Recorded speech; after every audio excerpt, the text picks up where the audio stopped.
31 दिसंबर की रात रमेश और मीना न्यू ईयर पार्टी से लौट रहे थे। बाहर बहुत ठंड थी।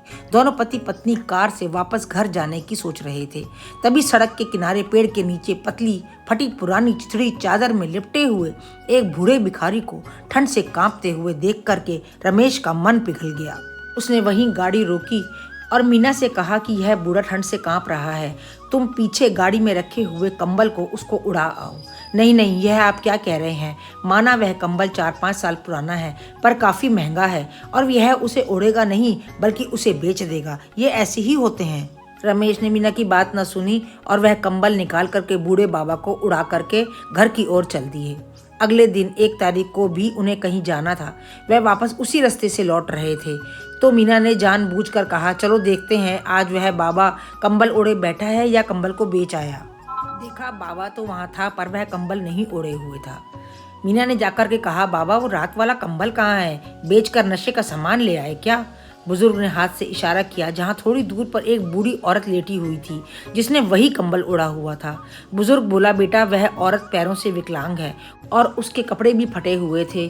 लोग उसे भीख भी नहीं देते थे और उसके पास सर्दी से बचने का कोई कंबल भी नहीं था। मेरे पास कम से कम ये पुरानी चादर तो है, इसलिए मैंने यह अपना कंबल उसे उड़ा दिया। मीना आवाक सी खड़ी रह गई। उसकी आंखों में पश्चाताप के आंसू थे और वह धीरे से आकर रमेश से बोली, चलिए घर चलते हैं और बाबा को दूसरा कंबल ला करके दे देते हैं।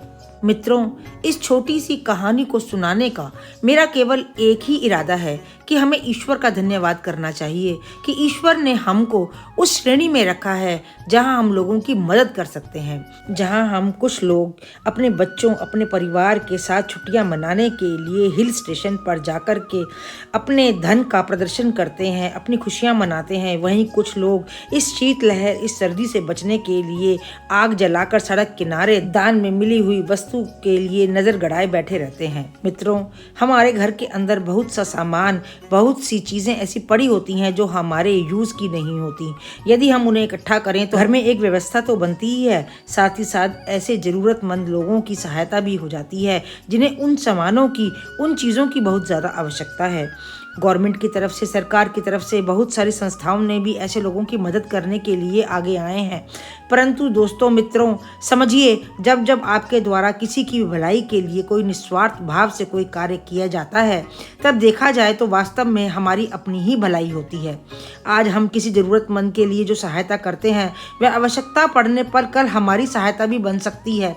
सबकी प्रसन्नता के लिए जीने का भाव ही परमात्मा को प्रसन्न करने का मूल मंत्र है। मित्रों, इस समय शीतलहर का प्रकोप अपने पूरे जोरों पर है। हम लोग अपने घर के अंदर अपने साधनों का उपयोग करके इस शीतलहर से लड़ सकते हैं, लेकिन उन गरीबों का क्या, उन परिवारों का क्या, उन बच्चों का क्या जिनके पास कोई साधन नहीं है। मित्रों, भोजन का दान अन्न का सर्वोत्तम दान माना जाता है। जरूरतमंदों को वस्त्र का दान करना भी बहुत महत्वपूर्ण है। खासकर ऐसे ठंडे मौसम में शिक्षा का दान भी अति महत्वपूर्ण है। अतः हम समाज में रहकर जिस भी तरीके से जरूरतमंद लोगों की मदद कर सकें, वह हमारे लिए, मानव जीवन के लिए हमेशा एक सदुपयोगी कार्य ही होगा। दान का हमारे जीवन और समाज में विशेष महत्व है। इसे मानवता के उच्चतम कार्यों में से एक माना जाता है। अतः दान की महिमा को आप छोटा न समझें, दिल खोलकर दान करें, अभी करें और आज ही करें।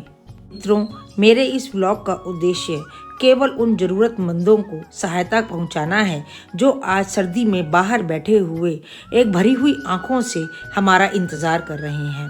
तो मित्रों, देरी किस बात की? यदि आप ग्रुप में हैं तो ग्रुप के जरिए, यदि आप अकेले हैं तो अकेले ही दान करने के लिए निकल पड़िए। और मेरा ये दावा है मित्रों कि उनकी मदद करने के बाद में आपको जो आत्म शांति मिलेगी वह अकथनीय है। तो मित्रों, मिलते हैं अगले व्लॉग में। तब तक के लिए राम राम।